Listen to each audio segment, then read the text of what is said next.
ಕರ್ನಾಟಕದಲ್ಲಿ ಅಸಲಿಗೆ ಏನಾಗ್ತಾ ಇದೆ ಅನ್ನುವಂತಹ ಅನುಮಾನ ಕಾಡ್ತಾ ಇದೆ. ರಾಬರಿಗಳಾಯಿತು, ಒಂದಾದ ನಂತರ ಒಂದು ರಾಬರಿಗಳಾಯಿತು, ಈಗ ಕಿಡ್ನ್ಯಾಪ್ಗಳ ಸರದಿನ ಅನ್ನುವಂತಹ ಒಂದು ಪ್ರಶ್ನೆ ಕಾಡ್ತಾ ಇದೆ.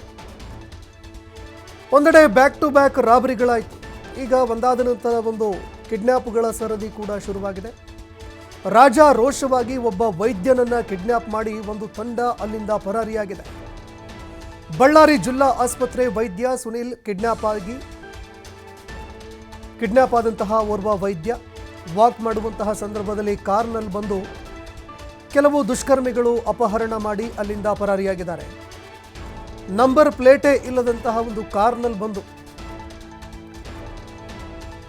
ವೈದ್ಯನನ್ನ ಕಿಡ್ನ್ಯಾಪ್ ಮಾಡಿ ಅಲ್ಲಿಂದ ಪರಾರಿಯಾಗಿದ್ದಾರೆ. ಬಳ್ಳಾರಿಯ ಸತ್ಯನಾರಾಯಣ ಪೇಟ್ನಲ್ಲಿ ನಡೆದಂತಹ ಒಂದು ಘಟನೆ ಇದು. ಸಿಸಿ ಕ್ಯಾಮೆರಾದಲ್ಲಿ ಸೆರೆಯಾದಂತಹ ದೃಶ್ಯ ಸೆರೆಯಾಗಿದೆ. ಸುನಿಲ್ ಅಪಹರಣ ಮಾಡಿ 6 ಕೋಟಿ ಹಣಕ್ಕಾಗಿ ಖದೀಮರು ಈಗ ಬೇಡಿಕೆ ಇಟ್ಟಿದ್ದಾರೆ ಅನ್ನೋ ಮಾಹಿತಿ ಲಭ್ಯವಾಗ್ತಾ ಇದೆ. ವೈದ್ಯನೊಬ್ಬನನ್ನು ಕಿಡ್ನ್ಯಾಪ್ ಮಾಡಿದ್ದಾರೆ. ಕಿಡ್ನ್ಯಾಪ್ ಮಾಡಿದಂತಹ ಖದೀಮರು 6 ಕೋಟಿ ಹಣ ಕೊಡಿ, ಆಗ ನಾವು ಬಿಡ್ತೀವಿ ಅನ್ನುವಂತಹ ಒಂದು ಬೆದರಿಕೆ ಒಡ್ಡಿದ್ದಾರೆ, ಬೇಡಿಕೆ ಇಟ್ಟಿದ್ದಾರೆ.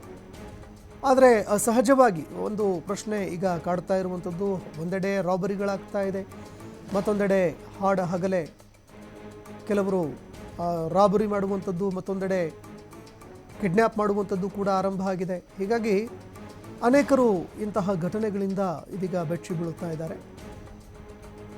ಸುನಿಲ್ ಎಂಬ ವೈದ್ಯ ಕೆಲಸ ಮುಗಿಸ್ಕೊಂಡು ವಾಕಿಂಗ್ ಮಾಡ್ತಾ ಇದ್ರು.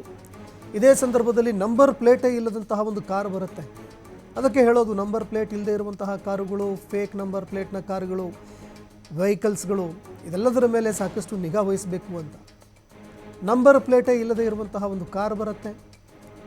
ನೋಡ್ತಾ ಇದ್ದಂತೆ ಕಾರ್ನಿಂದ ಕೆಳಗಿಳಿದವರು ಅವ್ರನ್ನ ಕಿಡ್ನ್ಯಾಪ್ ಮಾಡ್ತಾರೆ, ಅಲ್ಲಿಂದ ಪರಾರಿಯಾಗಿ ಹೋಗ್ತಾರೆ.